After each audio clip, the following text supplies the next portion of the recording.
Hola, bona tarda, suposo que es pot dir. Encantat de ser aquí. Moltes gràcies a l'organització per convidar-nos. Com a director de l'Observatori d'Ètica en Intel·ligència Artificial de Catalunya, és un privilegi compartir una estona amb vosaltres i parlar-vos d'aquesta transformació digital ben disruptiva en un context que, com ens recordava l'Edward Wilson ja a finals dels anys 20, està molt relacionada amb això que sabem que és unes emocions paleolítiques, unes institucions medievals i una ciència-ficció que és la tecnologia. I és aquí on hem de situar a vegades justament el debat. I com vèiem, una cosa és situar-lo en la part més dels bancs, en la part més d'algunes empreses que es dediquen a llançar coets, i una altra és posar-li el focus en les persones i en la salut de les persones i en la salut pública. Per tant, és un tema que requereix de consideracions ètiques i també veure quin és el seu impacte social.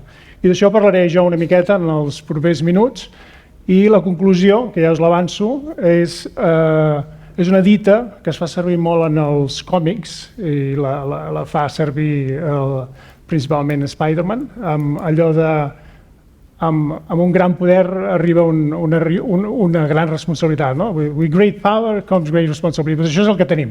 Tenim una situació en la qual hem de ser conscients de que l'ús de la tecnologia no la podem fer en va. Sabem que podem fer moltíssims usos, que hi haurà tecnologia arreu, i que en l'àmbit de la salut també la tindrem a tocar. Però haurem de ser nosaltres els que haurem d'acabar decidint quina és la tecnologia que acabem de fer servir o que acabem fent servir.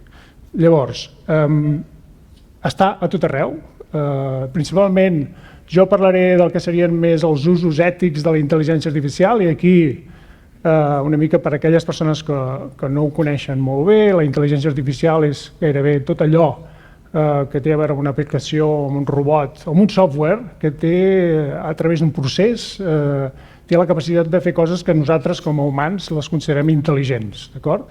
Estem en una fase, des del punt de vista tecnològic, que se'n diu d'intel·ligència artificial dèbil o weak artificial intelligence. Això vol dir que estem principalment parlant d'aplicacions, ni estem parlant de connexions entre aplicacions, que seria més l'internet de les coses, però portat a una situació molt més avançada, ni molt menys d'intel·ligència artificial forta, que estaríem llavors, evidentment, en un altre escenari.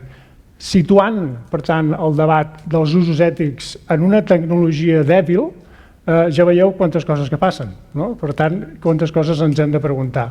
I ens hem de preguntar unes quantes, tant en termes de transferència, però sobretot quan fem referència a les consideracions ètiques, a qüestions com la transparència, l'explicabilitat, la responsabilitat, l'autonomia que acabem tenint com a professionals i, evidentment, qüestions de sostenibilitat. No podem utilitzar tecnologia per tot. Hi ha qüestions que no les automatitzarem, entre altres coses perquè no és sostenible i no tenim prou recursos energètics per fer-ho. I en l'àmbit de la salut és evident que hi ha moltíssimes transformacions, ho hem escoltat aquest matí en la primera ponència, ho hem seguit escoltant en les taules i veiem com clarament hi ha una atenció cada vegada més personalitzada, però sobretot hi ha una atenció constant, més que personalitzada, diguéssim que la primera transformació ha estat l'atenció constant. I no només constant, sinó atenent una certa diversitat. La primera ha estat a través dels models de llenguatge i això ho veiem no només com a usuaris, sinó també com a pacients. I també, evidentment, veiem que hi ha en tot el que serien tots els processos que tenen a veure amb l'ingrés o en el triatge, en la diagnosi, en el suport, en el monitoratge, en el seguiment, en el tractament i tot allò que té a veure amb medicaments i sobretot en la producció de nous farmacèutics veiem que cada vegada s'utilitza més el que són sistemes d'intel·ligència artificial. Per tant, s'obren moltíssimes oportunitats, algunes ni les podem preveure encara, hi ha moltíssimes aplicacions que es fan servir en un àmbit que acaben traslladant-se en termes de transferència a l'àmbit de la salut i encara no les podem ni preveure, però sí que cal navegar per les consideracions ètiques i el que serien els reptes tècnics, que no són pocs. I de fet s'han apuntat un, i de molt important ara fa un moment, a través del sector bancari, com és el de la seguretat, el de la ciberseguretat. Aquest és fonamental i és una de les consideracions ètiques que nosaltres també traslladem, no només al sector de la salut, sinó al conjunt de l'administració, perquè, com veiem, cada vegada tenim més episodis de ransomware. Llavors, n'heu parlat, se n'ha parlat d'una manera dilatada, però dir-vos que això que s'anomenen les dades massives o el Big Data té lloc principalment per als tipus de sistemes d'intel·ligència artificial que fem servir, que són interaccionistes i que han deixat una mica enrere allò que s'anomenava la intel·ligència artificial simbòlica i que vol dir ara que estem utilitzant milions de dades, trilions de dades per entrenar models que ens permeten no només observar patrons, sinó moltes altres coses. Però la principal cosa aquí per al que seria l'àmbit de la salut és que ja no tractem única i exclusivament amb dades estructurades, sinó que també tractem amb dades no estructurades. I això què vol dir? Doncs que ho podem fer servir tot. Podem fer servir la nostra veu, podem fer servir les imatges, podem fer servir les xarxes socials, podem fer servir els vídeos de les entrevistes, les interaccions que existeixen entre pacient i professional, podem fer servir-ho tot. Evidentment, això és un canvi de paradigma completament nou, perquè fins ara la gran majoria de dilemes que teníem, sobretot en el sector de la salut, era si automatitzàvem uns determinats criteris i a partir d'aquests criteris érem més o menys eficients, intentàvem ser més eficients, evidentment, si automatitzàvem alguna cosa i optimitzàvem un procés. Ara aquest paradigma ens porta no tan sols en l'automatització de criteris, sinó també en la predicció constant i fins i tot la prescripció.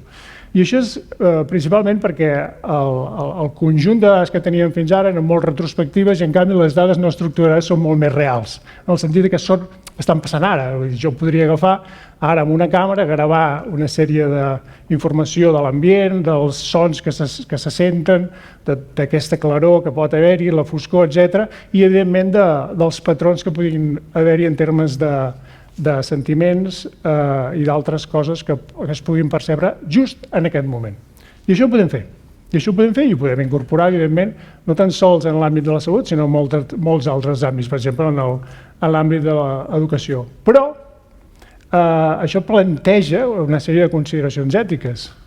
La primera és que ens estem monitoritzant constantment i, per tant, hem de ser capaços de dir en algunes coses sí i en les altres no. I sabem que en el context europeu això està, de moment, molt marcat pel que seria la llei de protecció de dades del maig del 2018 i està funcionant de tal manera que quan veu un ús que no és ètic, que és un abús, en molts casos, de les dades massives, doncs hi ha una infracció i les grans tecnològiques primer són les que estan patint més les conseqüències amb unes multes multimilionàries. Però això pot passar també en l'àmbit de la salut. Pot passar que hi ha una sèrie d'institucions que es veuen una oportunitat a l'hora d'utilitzar la tecnologia, però no són conscients que en un espai molt regulat, com és l'europeu, és evident que podria passar que existessin una sèrie de multes. Però abans de les multes hem de prendre consideracions ètiques, d'acord? De fet, és un apartat fonamental que tinguem en compte que si les dades no són bones, el resultat mai serà bo. Encara que posem dades estructurades i no estructurades i que tinguem aquesta idea que quantes més dades millor. Les dades sempre han de ser bones i si són poques no passa res. El que és fonamental és que finalment tinguem en compte el que seria aquest equilibri entre la salut i la tecnologia en termes de poder utilitzar les millors dades possibles si són estructurades perfecte, però si són no estructurades també, d'acord? Llavors, quins són els principals reptes que hauríem de tenir en compte, sobretot en l'àmbit de la salut?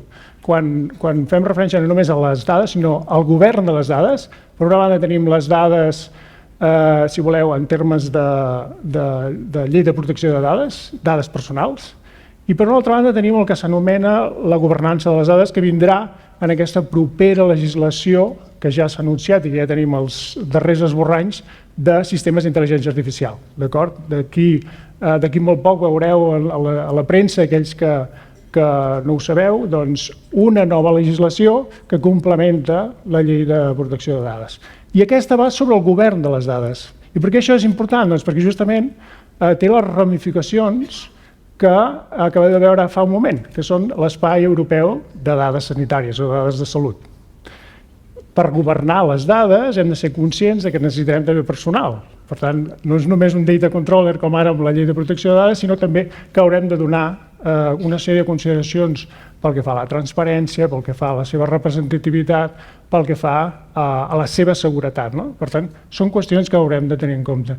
I això planteja una sèrie de reptes. El primer és molt d'operativa, és d'implementació. No totes les organitzacions podran portar a terme això, i això significa més diners. No som la banca, doncs, si no sou la banca, haureu de fer alguna cosa.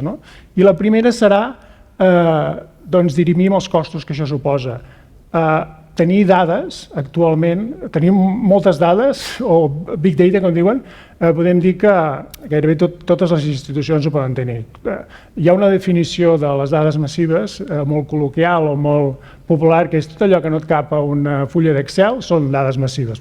Sabem que la gran majoria d'institucions públiques ara fan servir o tenen persones de ciències de dades o estadístics que són capaços de treballar amb R o amb Python. Per tant, diguéssim que el cost, i entre altres coses, que alguns d'aquests programes són gratuïts, per tant, el cost no serà el principal problema pel que fa a la recol·lecció, l'emmagatzematge de dades. Però això principalment fa referència a les dades estructurades. Quan parlem de dades no estructurades, això ja canvia completament l'escenari.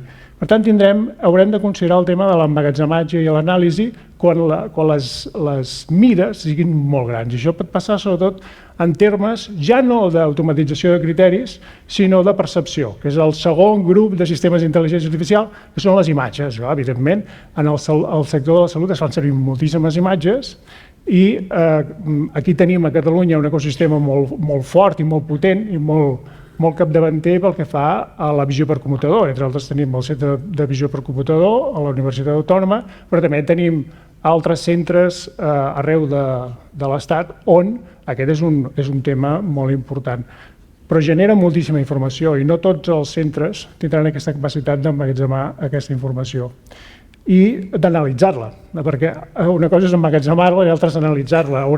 Per analitzar aquest tipus d'informació necessitem, entre altres coses, xarxes neuronals i no només el que s'anomenen aprenentatges automàtics a través d'això que en anglosaxó es diu machine learning. Però més enllà d'això, fixeu-vos que ens trobem amb moltes més dades, però moltes d'elles no etiquetades. O etiquetades d'una manera que les dediquem nosaltres i, per tant, hi ha una consideració ètica aquí que és la de l'error humà. Això no és una cosa banal, sinó que és una cosa molt important. Imagineu-vos que els centres sanitaris, els hospitals, els instituts, els consorcis no disposin d'aquest personal que és capaç d'etiquetar milions de píxels. Com ho farem? Com etiquetarem aquest tipus d'informació? Evidentment, això té un cost, no només pel tema del bon etiquetatge, sinó per trobar maneres que nosaltres no haguem d'etiquetar aquestes imatges, sinó que siguin les màquines. I per tant, passant d'aquests sistemes d'intel·ligència artificial que us comentava, d'automatització de criteris, de percepció, però dins d'aquests tenim un grup que serien els no supervisats. Per tant, l'etiquetatge no expert haurà de ser un tema que s'haurà de tractar també de manera important. Però al cap i a la fi no és una qüestió tècnica, també estem parlant de la qüestió de confiança. Hi ha un repte de confiança que es pot considerar fonamental, que és la transparència i explicació. Estem acostumats, en certa mesura, en l'àmbit de la salut, a dirimir models estadístics que ha costat el seu. Alguns són regressions lineals, altres són logístiques, altres tenim altres tipus d'anàlisis estadístiques més o menys descriptives, però ha costat un temps, però hi ha una certa capacitat per entendre els models que s'utilitzen. En l'actualitat, el principal repte serà que el personal sanitari, el personal tècnic de cadascuna d'aquestes institucions sigui capaç, a través de la transparència, de l'explicació i de la comprensió d'aquests models, de traslladar aquesta informació no tan sols als pacients, sinó també a aquelles persones que els envolten, que són els seus col·legues. Perquè això és fonamental, la validació interna i la validació externa de tots aquests resultats. Per tant, estem parlant de fiabilitat. Per quantificar la fiabilitat dels sistemes d'intel·ligència artificial caldran molts estudis reproduïbles. Aquesta ha estat la manera com hem avançat i cal pensar que serà la manera que també ens farà avançar, però cal molta més transparència i explicabilitat. I, evidentment, incomoditat. No podem fer la vida impossible o la vida difícil a aquells professionals de la salut. Els dispositius han de ser còmodes, la usabilitat haurà de ser fonamental aquí, fàcils d'integrar el que seria la pràctica clínica. Hem vist alguns exemples avui i això serien bones pràctiques, però us asseguro que no sempre és així. A vegades ens trobem en situacions en les que la comoditat està molt lluny del personal sanitari. Està més pensat com aquella aplicació que s'ha de posar a tot arreu, com es comentava fa un moment, i no tant aquella aplicació que s'ha de dissenyar des d'un bon principi, i aplicant sistemes d'intel·ligència artificial en els quals el procés de co-creació és fonamental. Anem avançant, però no és fàcil. I, evidentment, hi ha el tema de la privacitat. No podem deixar-ho de banda en cap moment en un àmbit, el de la salut, que té dades tan sensibles. Per tant, totes les dades recollides i utilitzades han de tenir aquest consentiment, això ja ho sabem bàsicament per la formació ara, i ha de tenir un consentiment però també una sèrie de mesures d'anonimització, de pseudonimització, sigui per agregació o sigui fins i tot per el que se'n diuen privacitat diferencial, sistemes varis i tècniques vàries que ens permeten garantir en tot moment aquesta privacitat. El pirateig, la ciberseguretat, aquesta serà una preocupació constant i en l'àmbit de la salut serà de vida o mort, com es comentava ara fa un moment, i no s'ha de més invertir-hi molts diners. En el nostre ecosistema, sortosament tenim una agència de ciberseguretat, però tenint en compte el volum d'informació, el nombre de sistemes d'intel·ligència artificials, la seva capil·laritat, la seva descentralització, fa que en alguns casos això sigui bo, però també representi una sèrie d'obstacles. No és fàcil protegir tots els sistemes. I, evidentment, la part no menyspreable de reutilització de les dades. No podem, totes les dades que anirem generant, sobretot les nostres estructurades, seran tantes que si no les reutilitzem, si no creem dades sintètiques, serà molt difícil mantenir-les al llarg del temps. Això, per exemple, que s'anomena l'historial mèdic, no serà l'historial mèdic que veiem ara, serà un altre tipus d'historial. Per tant, haurem de ser capaços de tenir una sèrie de consideracions ètiques de fins a quin punt vull aquestes dades, perquè no serà sostenible tenir-ho tot. Per tant, la privacitat és fonamental. I ha sortit ara una de les preguntes el tema de la discriminació, si voleu, però si voleu ho plantejo en termes de desigualtat i biaixos. Tenim moltes dades, però no només són les dades, és el disseny dels sistemes que fem servir, si acabarà sent un impulsor o un automatitzador de desigualtats o no. Hem de ser capaços d'aplicar tecnologies que respecten uns principis tan establerts en les nostres democràcies europees com són el de la igualtat i l'equitat. Però tornant a les dades, si voleu, els biaixos estadístics estaran presents, no els podrem remoure o, si voleu, treure del nostre mapa, però sí que els podem mitigar moltíssims biaixos. Hi ha moltes tècniques que podem fer servir i algunes, efectivament, són utilitzant tecnologia. Jo mateix vaig escriure una tesi doctoral sobre això i us puc garantir que podem mitigar moltíssims d'aquests biaixos estadístics. El que passa que ho hem de fer, no es fan sols, però després tenim els biaixos cognitius, o si voleu, abans tenim els biaixos cognitius, els nostres, els de les plantilles que tenim als hospitals, els dels administratius, els dels directius, etc.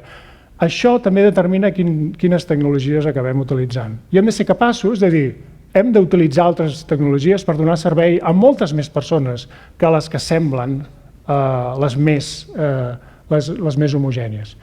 I, evidentment, les categories d'entrenament, que està relacionat, evidentment, amb els biaixos estadístics i cognitius. Nosaltres ho classifiquem tot. I ho anirem classificant tot. Ho hem de classificar de tal manera que no sigui una càrrega constant classificar-ho tot, entre altres coses, perquè això afegeix més biaixos. Però per tal de programar aquestes categories d'entrenament hem d'aplicar tècniques que ens disminueixin aquests biaixos cognitius. I això és un repte molt gran, però és un repte que hem d'entomar sense cap mena de dubte. Un exemple d'això, que ja és com una wake-up call, que diuen, com un avís per navegants i sobretot per a les persones que treballen en l'àmbit de la salut i dels serveis socials.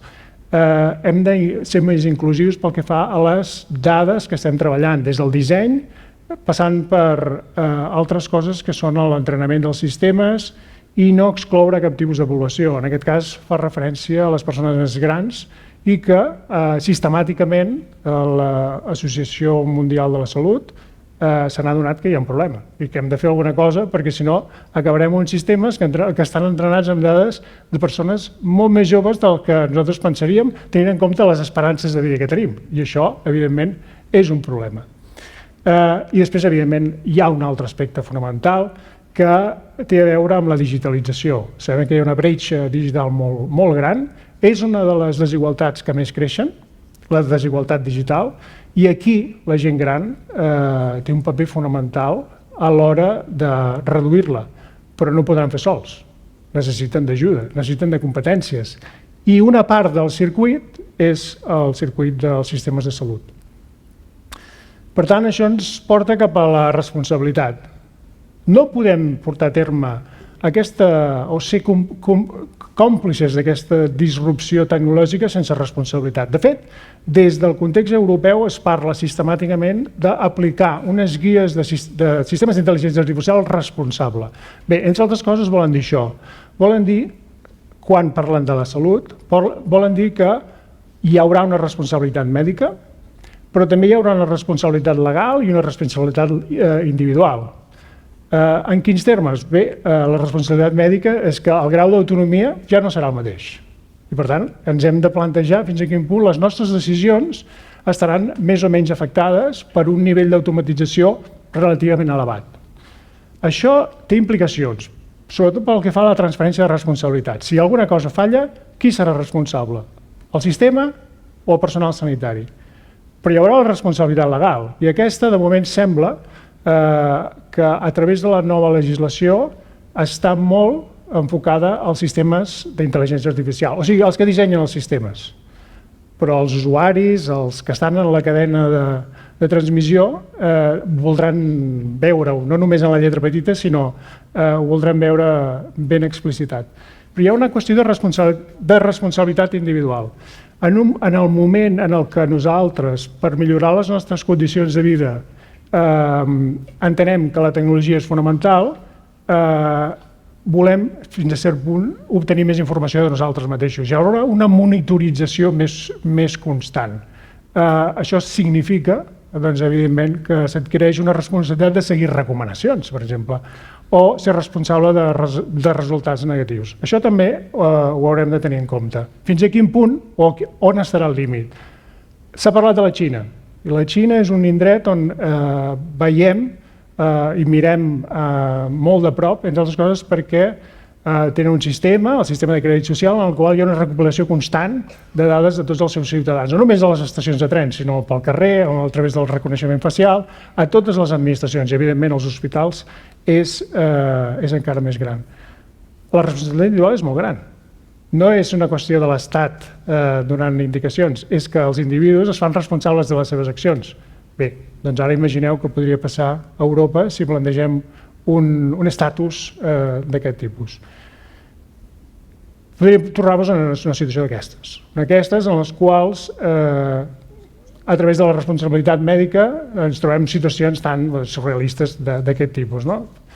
Cal pensar que això no passarà, podria passar. Doncs hem de ser sempre curosos que no acabem transferint tanta responsabilitat a les màquines que no tenim capacitat ni autonomia per dir el que realment o el que creiem a través de les nostres consultes internes i validacions d'en fa molt temps. La informació no és una qüestió d'ara, és l'aprenentatge de moltíssimes persones al llarg de molt temps que fan que hi hagin coses que siguin de sentit comú. I és per això, intentaré acabar el més aviat possible, dient-vos alguna cosa del que fem nosaltres com a Observatori d'Ètica en Intel·ligència Artificial de Catalunya, que és aportar una sèrie, principalment, d'informació de divulgació, però també d'eines, en aquest cas és una eina de verificació, que no està centrada en l'àmbit de la salut, però que és una primera aproximació per saber si anem en la bona direcció en l'ús de dades i sistemes d'intel·ligència artificial. He fet una revisió teòrica molt gran, hem adoptat una sèrie de principis i ara estem en la fase de la seva aplicació. I bàsicament podeu entrar-hi a través d'aquest domini, veureu que hi ha coses que sí que realment us interpel·len com a professionals del món de la salut, però d'altres que són més d'altres indrets. Si no aplica, cap problema, podeu fer-lo servir a conveniència. Però el que és important és que tinguem aquesta capacitat d'autoavaluar-nos constantment, que no hem d'esperar a la legislació per saber si anem en la bona direcció. Són 7 principis els que tractem nosaltres, amb 70 preguntes, no hi ha 10 preguntes per principi, això ja us ho avanço, i són uns principis que nosaltres, a través d'indicadors observables, podem copsar fins a quin punt les diferents organitzacions públiques i privades van en aquesta direcció de consideracions ètiques i responsabilitat. Però no és tant per nosaltres, és per les organitzacions que sàpiguen, a través d'una fotografia, on es situen, on han de treballar més, on han d'invertir els seus diners també i on han de fer esforços. I en aquest sentit el que he fet és us posaran un vídeo per fer-vos 5 cèntims a través d'unes imatges. No sé si podeu posar-lo, sisplau.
Doncs moltes gràcies per la vostra atenció.